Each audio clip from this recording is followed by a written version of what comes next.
কৃষ্ণ। আগামী 14ই অক্টোবর পাষাণকুশা বা পাপানকুশা একাদশী। এই একাদশী ব্রত মাহাত্ম্য আজকে আমরা জেনে নিব এবং পরের দিন পারণের সময় পশ্চিমবঙ্গ এবং বাংলাদেশের জন্য জেনে নেব।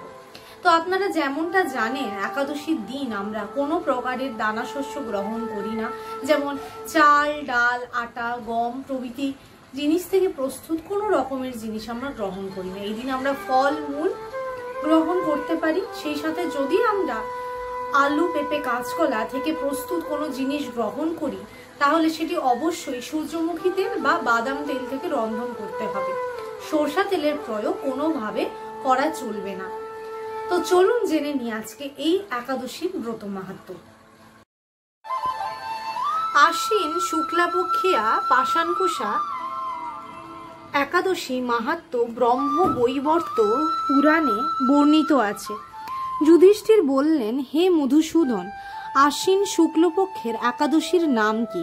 তদুত্তরে শ্রীকৃষ্ণ বললেন, হে রাজেন্দ্র, আশ্বিনের শুক্লপক্ষিয়া একাদশী পাষাণকুশা নামে প্রসিদ্ধা। কেউ কেউ একে পাপানকুশাও বলে থাকে। এই একাদশীতে অভীষ্ট ফল লাভের জন্য মুক্তিদাতা পদ্মনাভের পূজা করবে। শ্রীহরির নাম সংকীর্তন দ্বারা পৃথিবীর সর্বতীর্থের ফল লাভ হয়।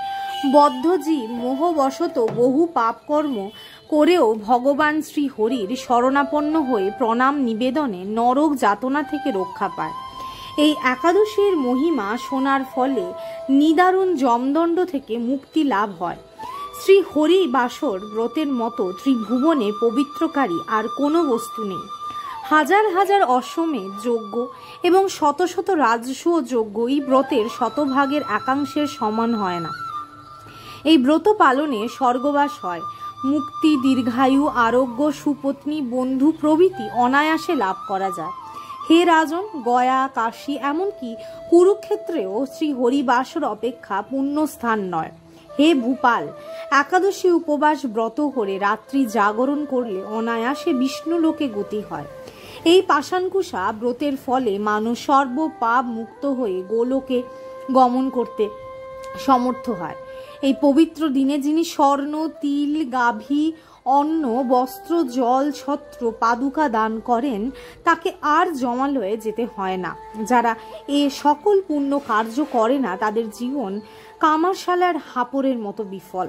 নিষ্ঠার সাথে এই ব্রত পালনে উচ্চকুলে নিরোগ ও দীর্ঘায়ু শরীর লাভ হয়। অত্যন্ত পাপাচারীও যদি এই পুণ্য ব্রতের অনুষ্ঠান করে তবে সেও রৌরব নামক মহাযন্ত্রণা থেকে মুক্ত হয়ে বৈকুণ্ঠ সুখ লাভ করে। কৃষ্ণ ভক্তি লাভই শ্রী একাদশী ব্রতের মুখ্য ফল। তবে আনুষঙ্গিক রূপে স্বর্গ, ঐশ্বর্যাদি অনিত্য ফল লাভ হয়ে থাকে। তো যেমনটা আপনারা জানেন, একাদশীর দিন আপনারা অধিক পরিমাণে জপ করতে পারেন, সেই সাথে শ্রী হরির লীলা মহিমা শ্রবণ করতে পারেন এবং আপনাদের এই একাদশী ব্রত পালন করার মাধ্যমে জীবনকে ধন্য করুন। হরে কৃষ্ণ।